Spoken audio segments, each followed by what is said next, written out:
À Kokomo, en Indiana, un crime inconcevable terrifie la population. Une jeune femme disparaît, apparemment enlevée par des ravisseurs. Après plusieurs jours de recherche, un psychologue retraité du FBI réussit à dresser le profil d'un suspect. Les agents et les détectives devront se rendre dans un autre état s'ils veulent retrouver la victime avant qu'il ne soit trop tard.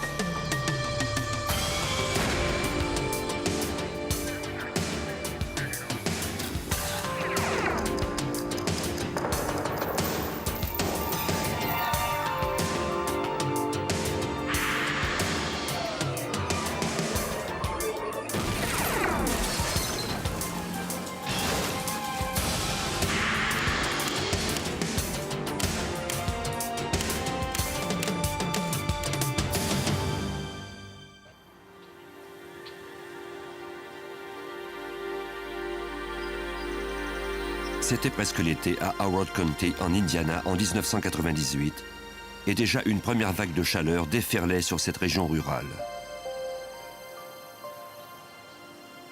Mis à part les fermiers qui n'avaient pas le choix, le reste de la population évitait la chaleur en restant à l'intérieur. C'était le cas d'Anita Woodridge, 21 ans. Elle avait prévu aller manger avec ses grands-parents et son petit ami avant de commencer son quart de travail dans une entreprise de messagerie. Son petit ami devait passer la prendre vers midi. Mais rien n'arriva comme elle l'avait prévu. Vers 12h30, la mère d'Anita rentra du travail. Elle fut surprise de voir le petit ami de sa fille attendre devant la maison. La voiture d'Anita n'était pas là. Ce n'était toutefois pas son genre de manquer un rendez-vous ni de laisser la porte du garage ouverte.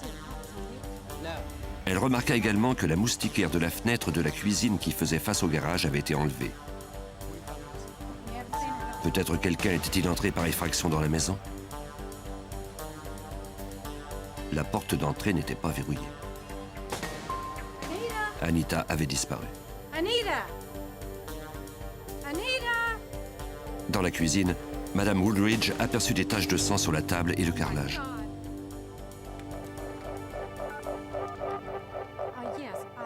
Elle appela le service d'urgence. Le chef détective Steve Rogers d'Howard County répondit à l'appel. Je crois que personne d'entre nous ne savait exactement à quoi nous avions affaire. On savait que les circonstances étaient suspectes. Il pouvait y avoir eu entrée par effraction puisque la moustiquaire avait été retirée. De plus, la présence de sang indiquait qu'il y avait eu un acte de violence. Le détective transmit la description d'Anita et de sa voiture bleue à toutes les unités de patrouille, incluant celle de la ville voisine de Kokomo. Des techniciens filmèrent la scène avant que des indices éventuels ne disparaissent. Ils recueillirent le sang dans la cuisine. Malheureusement, il leur était impossible de savoir si c'était celui d'Anita, puisqu'ils ne disposaient pas d'un échantillon connu de son sang. On retrouva dans le garage la moustiquaire arrachée de la fenêtre. Les enquêteurs se mirent à la recherche d'empreintes. Mais aucune d'entre elles ne fournissait d'indices. Les enquêteurs interrogèrent ensuite les parents d'Anita afin d'en savoir un peu plus à son sujet. Ceux-ci la décrivirent comme une jeune femme responsable qui avait un emploi stable et qui n'aurait jamais annulé un rendez-vous sans en avertir les personnes impliquées. Cette personne disparue était quelqu'un de responsable qui n'aurait pas dû disparaître ainsi.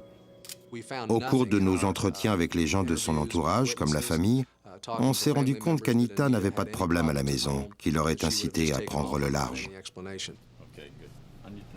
Le détective interrogea ensuite le petit ami d'Anita qu'elle fréquentait depuis quelques mois. Celui-ci déclara qu'il était arrivé chez elle vers 11h45 et qu'il se trouvait là depuis 45 minutes quand sa mère était arrivée à son tour. Avant de se rendre chez Anita, il avait été avec des amis jusqu'à 11h. Ainsi, il était impossible de vérifier son emploi du temps au cours des 90 minutes qui avaient précédé l'arrivée de la mère. Il ignorait où Anita pouvait se trouver. Il accepta de se rendre au poste de police pour y être questionné de nouveau si c'était nécessaire. Les autorités examinèrent la chambre à coucher d'Anita. Sa mère remarqua alors que les vêtements qu'elle devait porter au travail étaient toujours là. Elle appela le superviseur de sa fille, mais celui-ci lui répondit qu'Anita n'était pas rentrée travailler.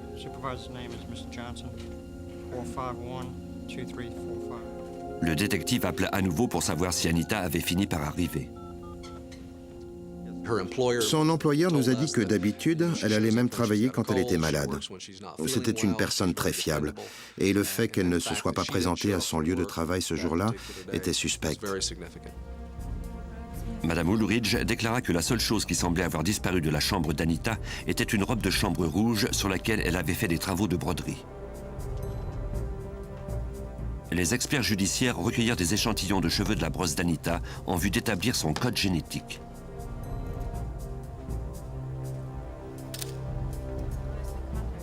Dans la salle de bain, Anita avait laissé ses lunettes et ses verres de contact dont elle avait besoin pour conduire. Pourtant, sa voiture et ses clés n'étaient plus là.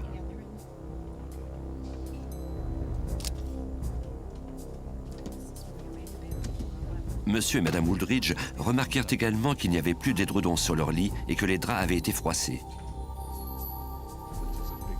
Y avait-il eu un viol?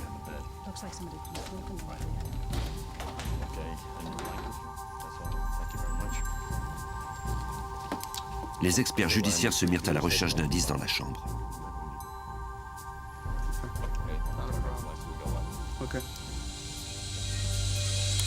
Ils commencèrent par examiner le lit à l'aide d'un éclairage ultraviolet qui fait apparaître les marques éventuelles de sperme sur les draps et les couvertures.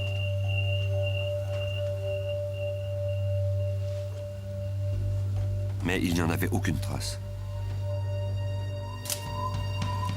De son côté, un détective trouva dans le garage du ruban adhésif froissé en boule où s'étaient agglutinés de longs cheveux comme ceux d'Anita. On s'était probablement servi de ce ruban pour bâillonner la victime. Si c'était le cas, Anita était encore en vie quand elle avait quitté la maison. Les détectives élargirent le champ de leur recherche en vue de trouver des témoins. On a visité le quartier en interrogeant les voisins et en explorant les environs pour voir si quelqu'un l'avait vu. Parallèlement, nous tentions de trouver des suspects en parlant aux personnes avec qui elle avait des contacts quotidiens. Un policier interrogea le voisin d'en face. Celui-ci se rappelait avoir aperçu quelqu'un devant leur maison ce matin-là. Vers 10h30, il avait vu un homme transportant un sac à dos bleu se diriger vers la porte d'entrée principale. Il n'avait vu personne d'autre en revenant 30 minutes plus tard, après avoir effectué quelques courses. Il ne se souvenait pas si la voiture d'Anita était toujours là. Les policiers ne pouvaient que spéculer sur ce qui avait pu arriver. Nous en avons déduit qu'au pire, c'était un enlèvement. À tout le moins, il s'agissait à coup sûr d'un cas de personne disparue. Dès le début, il était donc essentiel de conserver tous les éléments importants de la scène du crime, puis de commencer l'enquête, notamment en obtenant le plus d'informations possible sur la victime pour identifier un suspect qui l'aurait enlevé, si cela a été effectivement le cas. Mais 24 heures de travail ininterrompu et des dizaines d'interrogatoires ne permirent pas de trouver quelqu'un qui aurait vu Anita et sa voiture. Les détectives interrogèrent alors un des amis du père d'Anita. Il déclara avoir parlé à la jeune femme au téléphone le matin de sa disparition. Les relevés téléphoniques des Woolridge le confirmaient. L'homme avait appelé vers 10h30 pour parler à M. Woolridge. Anita lui avait répondu que son père n'était pas là et qu'elle était seule à la maison. Avant de prendre le message, elle lui avait dit de garder la ligne car il y avait quelqu'un à la porte de la maison.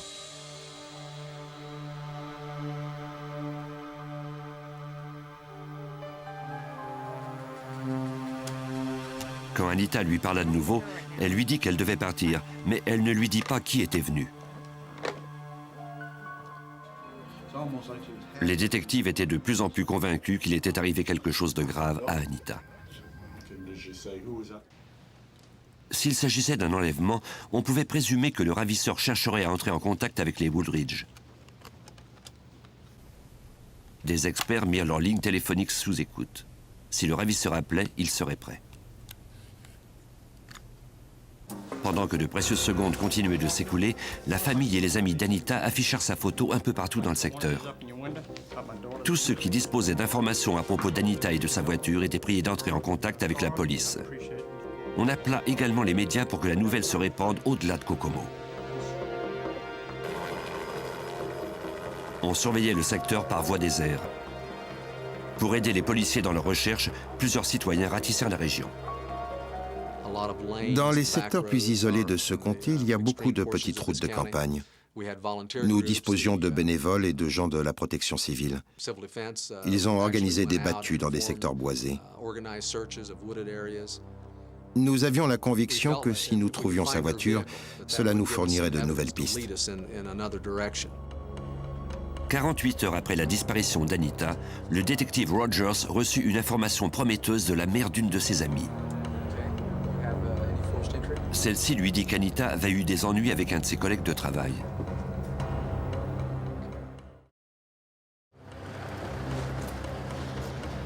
La jeune femme lui avait confié que l'homme l'avait harcelée sexuellement à son lieu de travail. Cela l'avait inquiété au point de porter plainte contre lui. Anita avait ajouté que si jamais on la retrouvait morte dans une benne à ordures quelque part, on saurait qui était le coupable. Les enquêteurs espéraient trouver la jeune femme avant qu'il ne soit trop tard. Chaque heure qui s'écoulait réduisait les chances des policiers de trouver Anita encore en vie.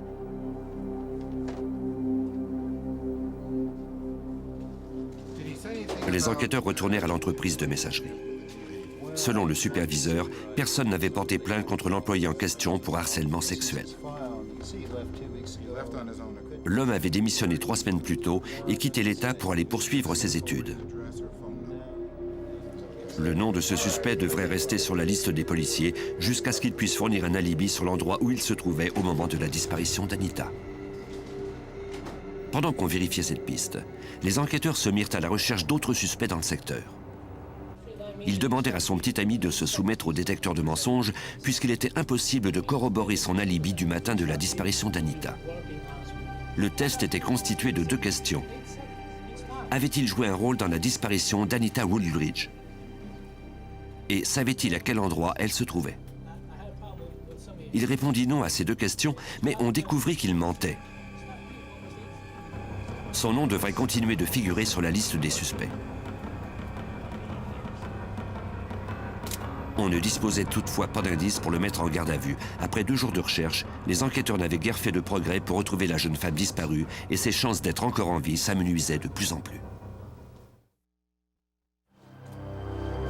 2 jours après la disparition d'Anita Woolridge de sa maison en Indiana, les policiers du bureau du shérif d'Howard County avaient dressé une liste de 2 suspects, un ex-collègue de travail et son petit ami. Même si les indices trouvés dans la maison indiquaient qu'elle était encore en vie au moment de son départ, les enquêteurs savaient que le temps jouait contre eux. Ils parlèrent à nouveau aux amis d'Anita dans l'espoir d'en apprendre davantage. La plupart déclarèrent qu'ils ne connaissaient personne qui aurait pu en vouloir à Anita, surtout pas son petit ami. Une de ses copines, qui avait travaillé avec Anita dans un centre sportif 2 ans plus tôt, déclara que celle-ci était gentille avec tout le monde, même avec les clients les plus désagréables. Elle se rappelait un membre du centre dont le comportement envers les femmes était particulièrement grossier. Il s'appelait Victor Steele. Rien ne semblait le décourager. Il harcelait sans cesse les employés, notamment Anita.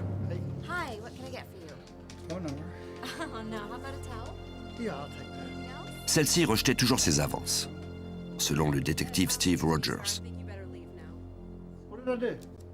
Anita était le genre de personne qui pardonnait facilement.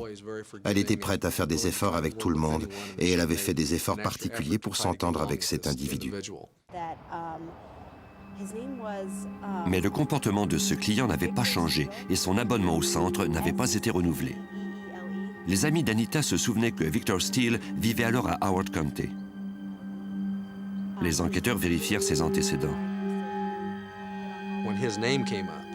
Quand on nous a fourni ce nom, on a vérifié dans les dossiers des agresseurs sexuels et découvert qu'il avait été inculpé pour un enlèvement à Monroe County. Si ma mémoire est bonne, c'était en 1984. Même si le détective Rogers ignorait si Steele avait été en contact avec Anita au cours des 2 dernières années, il croyait que c'était le suspect le plus prometteur jusque-là. Pour étayer ses soupçons, il demanda à l'agent du FBI, Steve McVeigh, alors à la retraite, de dresser le profil psychologique du suspect. On m'a fourni une liste de 3 ou 4 suspects. Il désirait savoir s'il m'était possible de réduire cette liste. Ses ressources étaient limitées et le temps pressait. Ainsi, si nous réduisions notre champ de recherche, nous gagnerions un peu de temps. Le psychologue examina le dossier de la scène du crime et les antécédents de tous les suspects. Ceux de Victor Steele, âgé de 41 ans, se démarquaient des autres. Les circonstances entourant son inculpation 15 ans plus tôt ressemblaient étrangement à celles entourant la disparition d'Anita. En décembre 1984, il avait suivi une femme sur le campus d'une université en Indiana où il étudiait. Un soir, il avait attendu à l'extérieur que parte son petit ami. Comme Anita, cette jeune femme avait déjà repoussé ses avances. Sachant qu'elle était seule, Steele s'était approché de sa maison.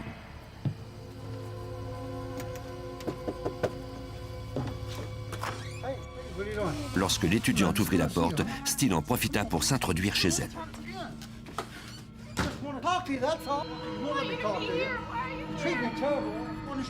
Il sortit un couteau de son sac à dos bleu et menaça de la tuer si elle se refusait à lui. Il l'avait déjà rencontrée. Il ne vivait pas très loin de chez elle. Il avait toujours avec lui ce sac à dos qui contenait le parfait petit arsenal du criminel. Ce sac contenait du ruban adhésif, des cordes et tout ce dont il pouvait avoir besoin. C'était un trait caractéristique de sa façon de procéder. Après l'avoir violée, il la força à marcher avec et de faire semblant qu'elle était amoureuse de lui, sans quoi il la poignarderait. Pour le psychologue, cela indiquait que Steele avait pour fantasme de se sentir aimé. Il espérait que cette femme tombe amoureuse de lui, que cette victime l'aime. Il ne percevait pas ce qu'il faisait comme un viol. Maintenant, 15 ans plus tard, si c'était encore lui le coupable, son crime porterait la même signature, mais il aurait forcément amélioré sa façon de procéder. Et plus important encore, Steele n'avait pas tué sa victime à l'époque. Il l'avait remise en liberté à la condition qu'elle ne porte pas plainte à la police. Elle accepta, mais dès qu'elle le put, elle courut à la première cabine téléphonique pour appeler le service d'urgence. Victor Steele fut arrêté quelques heures plus tard. Il passa les 8 années suivantes derrière les barreaux pour viol et enlèvement au premier degré. Cette inculpation l'avait anéanti. En prison, il tenta de se suicider à 2 reprises. Si c'était bien lui qui avait enlevé Anita, il ne ferait certainement pas la même erreur 2 fois. Victor Steele désirait trouver une femme qu'il pouvait contraindre à l'aimer. Si cela ne fonctionnait pas, il était prêt, selon moi, à la tuer. Le psychologue insista sur l'importance de ne pas parler de l'enquête à Steele. Si le suspect découvrait que la police le surveillait, il tuerait sans doute Anita et se suiciderait ensuite. Le détective Michael Allsapple de Kokomo fut l'un des agents secrets à tenter de situer l'endroit où se terrait le suspect.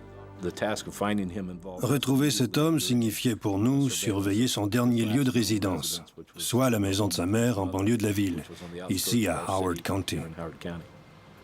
2 jours et demi après la disparition d'Anita, la police commença à surveiller la maison des Steele.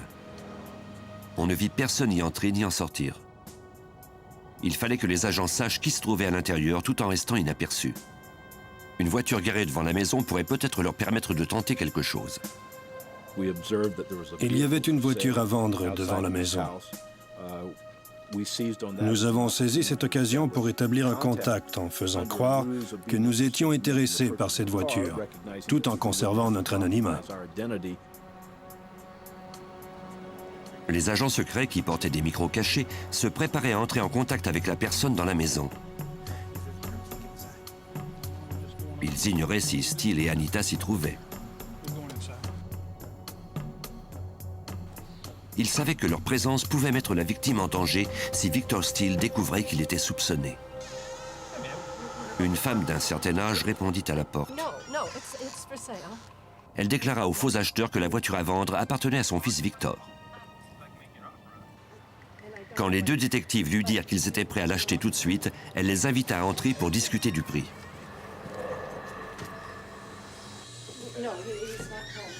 Elle déclara que son fils était parti vivre au Wisconsin quelques semaines plus tôt.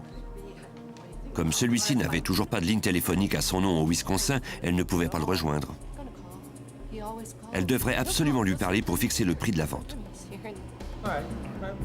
Les faux acheteurs lui promirent de rester en contact avec elle et lui dirent qu'ils aimeraient parler directement au propriétaire de la voiture.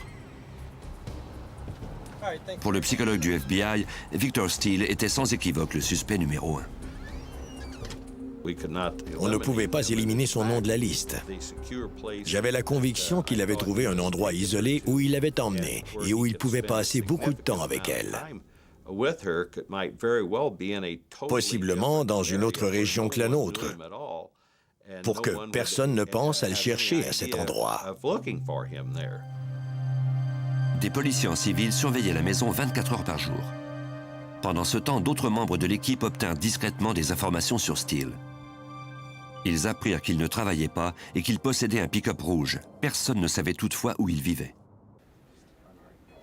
Plus les jours passaient et plus on exerçait des pressions sur le chef détective Steve Rogers d'Howard County pour retrouver le suspect et sa victime. Nous voulions retrouver cette jeune femme en vie. Les gens comptaient sur nous et nous disaient « Vous ne pouvez rien faire ». Nous n'avions pas l'autorisation de parler de ce qu'on faisait et des plans établis. Nous ne devions pas divulguer la moindre information. Par les relevés des cartes de crédit de Victor Steele, on découvrit qu'il avait loué le pick-up en Indiana quelques jours avant le crime. Les données obtenues du locateur du véhicule indiquaient qu'il avait parcouru 1450 km. Les enquêteurs divisèrent ce nombre par 2 avant de tracer un cercle d'un diamètre de 750 km autour de Kokomo en Indiana. Une ville se trouvait exactement sur la ligne, La Crosse au Wisconsin. Par les relevés de cartes de crédit de Steele, on savait également qu'il avait acheté de l'essence dans une station-service le jour où il avait loué le pick-up. Les détectives appelèrent la société pétrolière afin de déterminer à quel endroit précis se trouvait la station. Celle-ci était située tout près de La Crosse, au Wisconsin.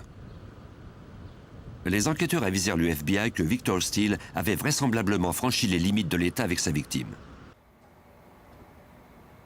L'agent spécial David Fitzgerald du bureau du FBI d'Eau Claire au Wisconsin fut assigné à l'affaire. Nous avons pu leur offrir la possibilité d'affecter, si nécessaire, d'autres agents à cette affaire pour faire enquête partout dans l'État du Wisconsin. Et si l'enquête devait nous mener hors du Wisconsin, le réseau du FBI nous permettrait de faire appel à des ressources dans tout le pays pour soutenir les responsables locaux de l'enquête. 6 jours après la disparition d'Anita Woodridge, âgée de 21 ans, on trouva sa voiture bleue près de sa maison dans une rue résidentielle d'Howard County. Elle n'était qu'à quelques kilomètres de la maison des Steele. La voiture n'était pas verrouillée et la clé était toujours dans le contact. Les enquêteurs craignaient de trouver le corps de la jeune femme dans le coffre du véhicule.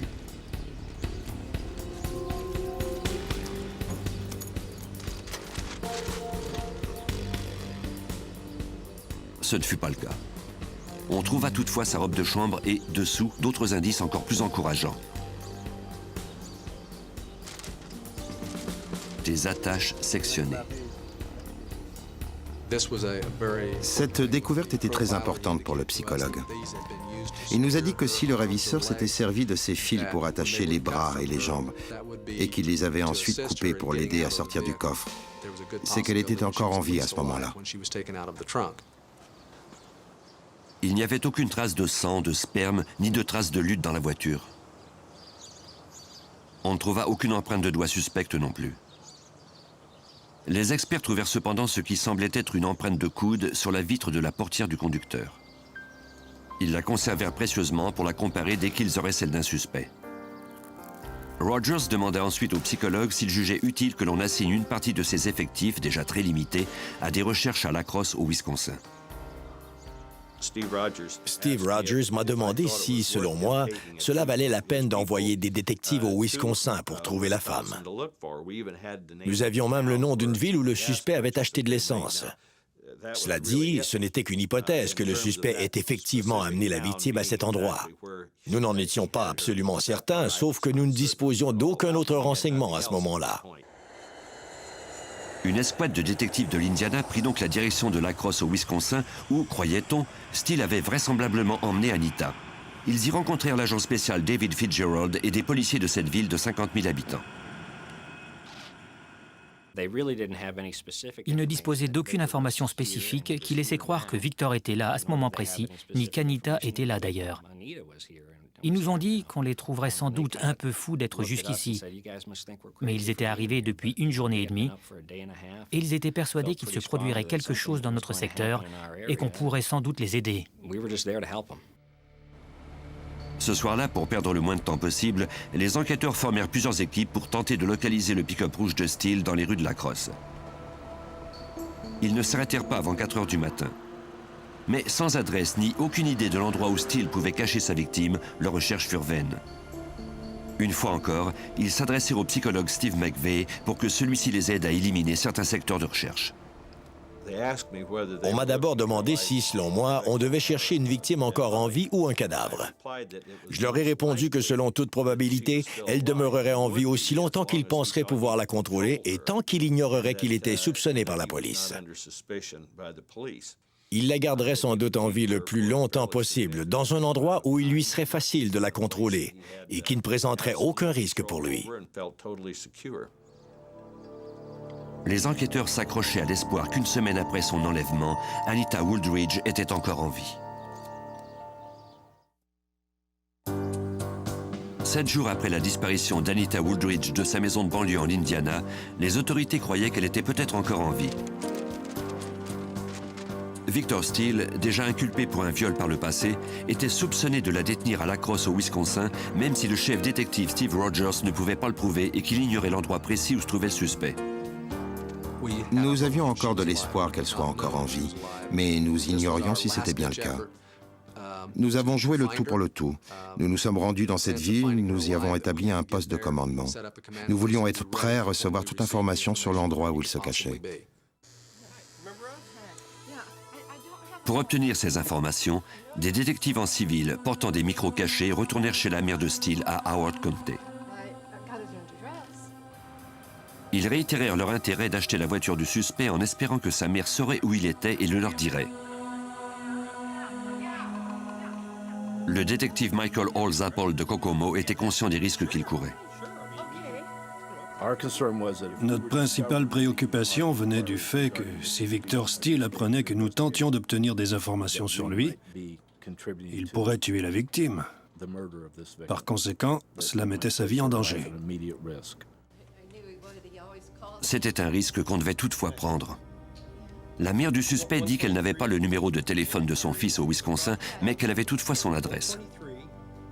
L'agent en civil répéta l'adresse à voix haute à son collègue afin que les détectives qui écoutaient à l'extérieur puissent en prendre note.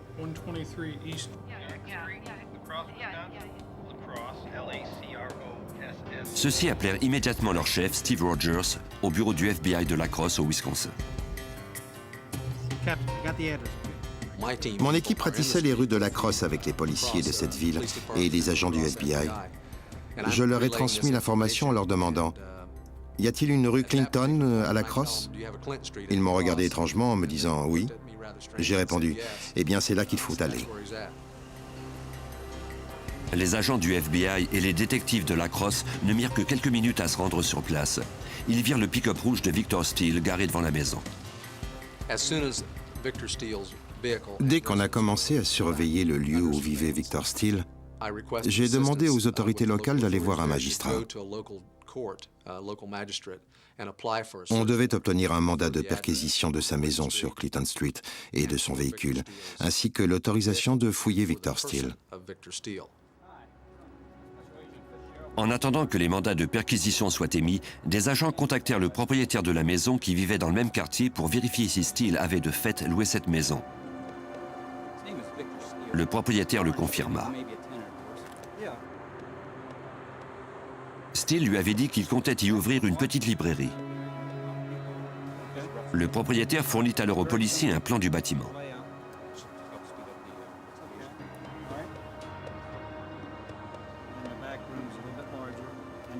Il donna également aux agents du FBI une clé de la porte d'entrée.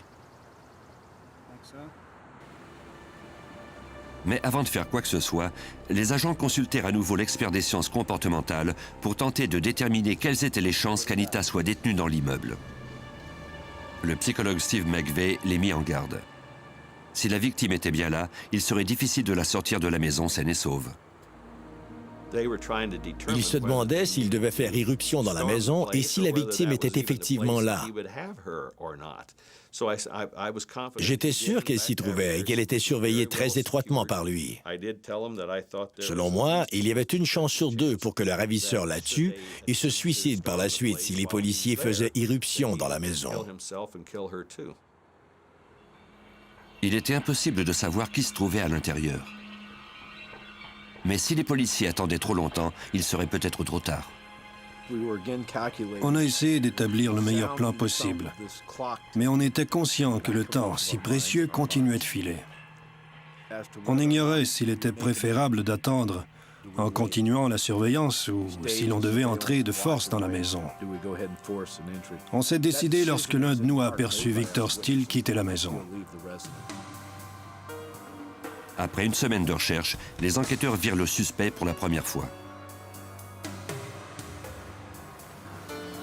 Il monta à bord de son véhicule et quitta les lieux. L'équipe de surveillance, qui trouvait dangereux de l'arrêter pour l'interroger, décida tout de même de le prendre en filature. Un des dangers que nous courions, c'était le fait qu'Anita puisse être gardée ailleurs que dans cette maison. Steele pouvait très bien ne pas vouloir coopérer avec nous, ne pas retourner à l'endroit où se trouvait Anita, et nous ne la reverrions jamais en vie. Les agents virent Steele entrer dans une cour à bois.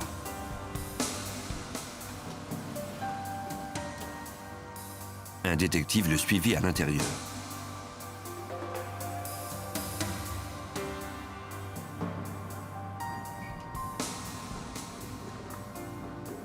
Steele semblait vouloir acheter des planches.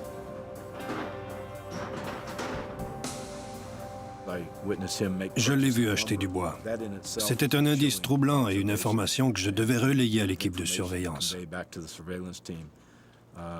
Nous nous demandions pourquoi il avait besoin de ce bois. Voulait-il en faire une cage ou un cercueil?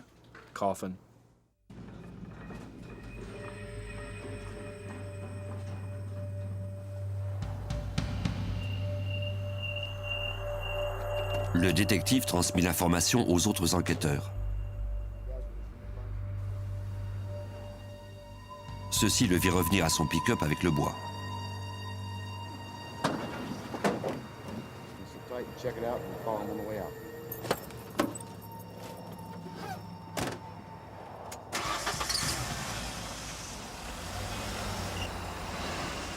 La filature reprit quand il démarra.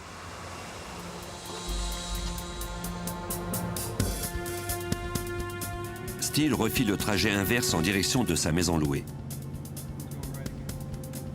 Il fallait vite décider si on devait courir le risque de l'arrêter, même si on ne savait pas où il allait, ni où exactement Anita se trouvait. Si elle était encore en vie ailleurs que chez lui, il serait allé la voir depuis le temps que nous le surveillions. Mais comme il n'avait pas quitté la maison durant tout ce temps, nous pensions qu'il la gardait à cet endroit.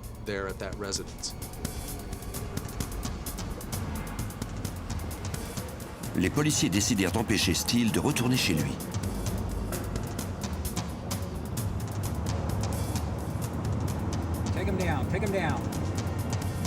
Un détective de La Crosse demanda par radio à un patrouilleur d'arrêter le pick-up en espérant que cette décision permettrait de retrouver Anita en vie.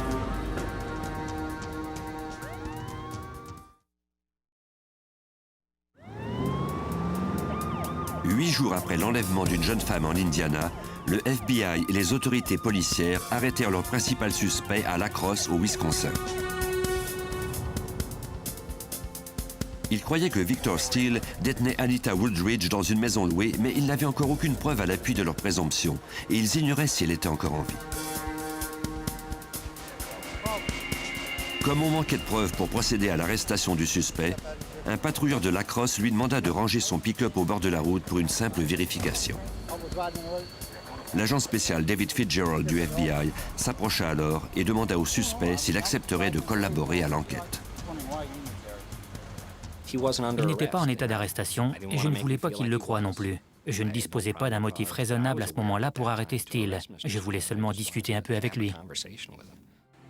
Steele accepta de collaborer avec le FBI et il accompagna l'agent à son bureau.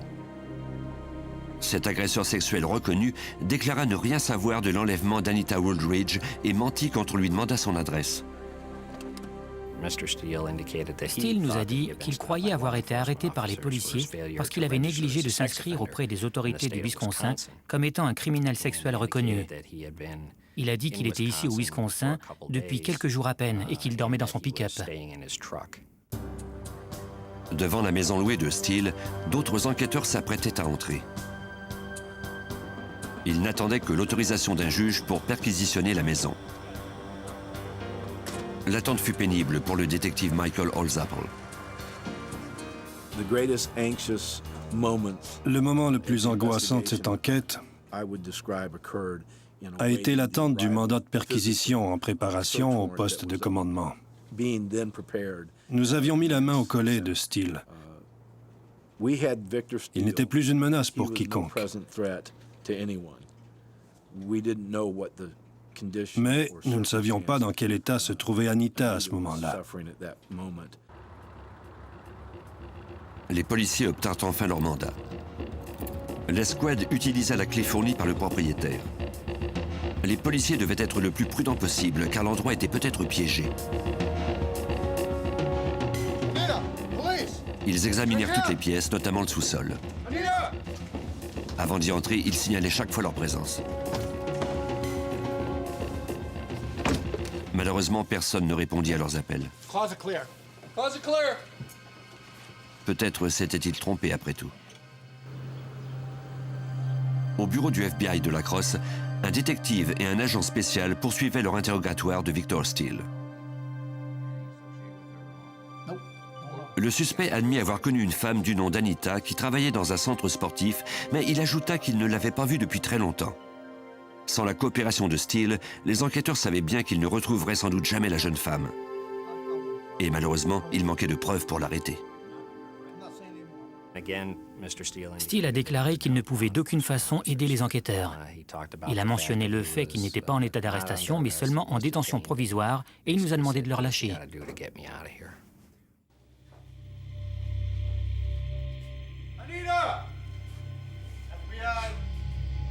De leur côté, les policiers dans la maison trouvèrent une grosse armoire métallique couchée par terre, dans la dernière pièce dans laquelle ils entrèrent. Les portes de l'armoire étaient maintenues fermées avec un manche à balai et un couteau. Nous n'avons pas échangé de paroles à ce moment-là, mais il était évident pour nous tous qu'il nous fallait être prudents car ça pouvait être un piège. Nous ne voulions détruire aucun indice non plus, mais nous devions absolument ouvrir cette armoire. Les membres de l'équipe croyaient que leur recherche d'Anita, morte ou vive, venait de prendre fin. Il ne semblait pas y avoir de piège sur l'armoire. Aucun bruit ne s'en échappait non plus.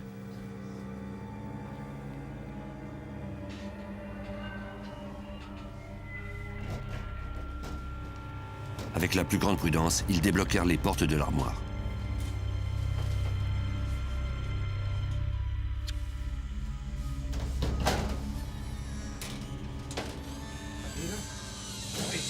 Après 8 jours, Anita était toujours en vie. Je n'arrivais pas à concevoir que ce cauchemar allait prendre fin. Quand ils ont ouvert l'armoire, j'ai vu 5 ou 6 policiers devant moi et j'ai pensé « Merci mon Dieu, ramenez-moi à la maison ». Anita Wooldridge déclara à ses sauveteurs que bien qu'elle ne portât pas de bâillon, Victor l'avait menacée de mort si elle émettait le moindre son. Il m'a dit qu'il pourrait faire semblant que quelqu'un venait me sauver et que si je criais à l'aide, il me tuerait. Quand la police est arrivée à la porte, j'avais peur de crier parce que je croyais qu'il faisait jouer une cassette ou qu'il essayait de me piéger. On confia la victime à une équipe d'urgence. Mais mis à part le fait qu'elle était déshydratée, elle était encore en bonne santé, malgré une épreuve aussi horrible. On mit Victor Steele en état d'arrestation pour enlèvement et viol.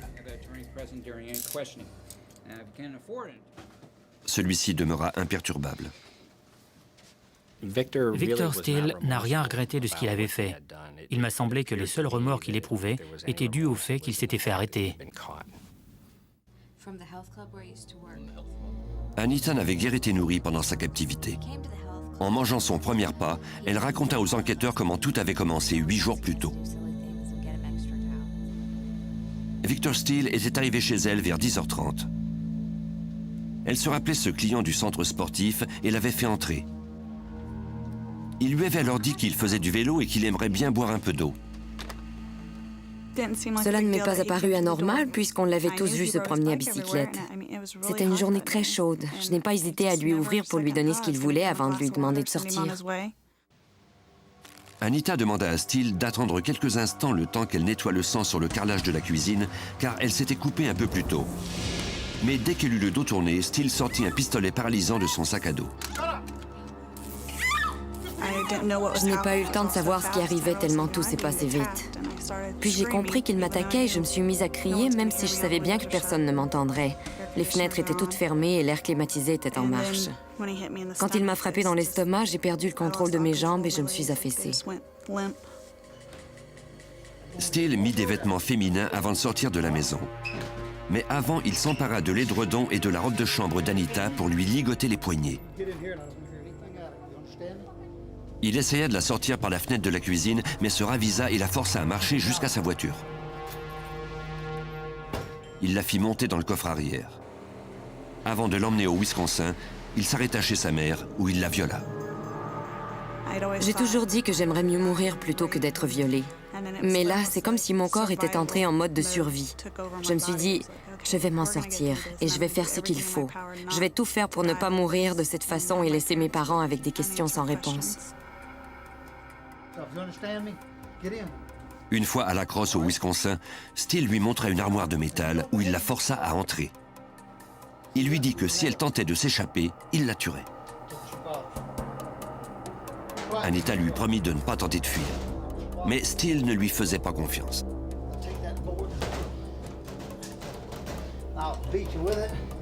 Il déposa une pièce de 25 cents sur le dessus de l'armoire afin de savoir si elle tentait de sortir de sa prison. Je n'aimais pas être enfermée, mais quand j'étais dans cette armoire, il ne me touchait pas. C'était terrorisant quand je l'entendais ouvrir la porte parce que je savais qu'il me forcerait à jouer à certains de ses jeux ou qu'il me violerait. La seule idée de le voir me terrorisait.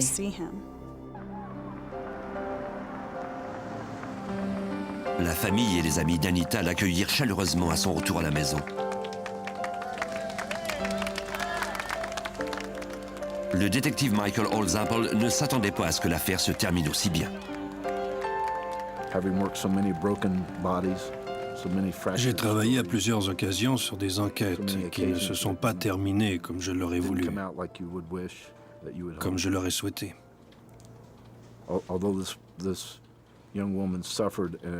Cette jeune femme a subi une épreuve incroyable.